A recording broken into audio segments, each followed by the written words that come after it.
Magandang araw mga ka-Best Buy. Ngayon papakita natin paano i-assemble yung 2-in-1 car wash tsaka foaming vendo machine natin. Combination na po siya.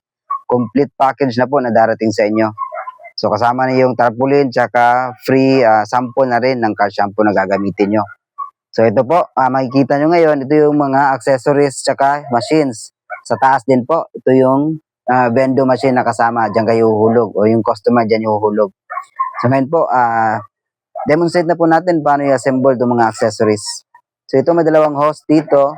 Ito yung sa inlet hose. Tsaka yung isa naman, ito para sa foaming. So ito yung nagsisilbing nozzle niya. Nagpapabula ng sabon. Kabila naman, ito yung hose na sa out ng car wash. Car wash gun po ito. Tsaka yung mga connectors na kasama. So this one, sa reset na po, dalawa na po yung kasama. So, simulan na po natin assemble. So, dito po ako magsisimula. So, sa isang inlet hose, i-connect ko yung ayan, yung filter. Yan po yung lulubog sa tubig. Kabila naman, ayan, pasok natin yung hose. Higpitan po. So, dapat po pala, mahigpit lahat ng hose dito. Kasi pag may maluwag, nakakalabas po yung pressure.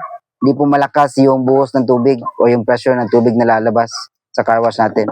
So, yan po, yung assembly niya. Kabilaan po siya. May filter, tsaka connector dito sa kabila. Gawin naman natin sa isa. Bubuksan ko to. Filter.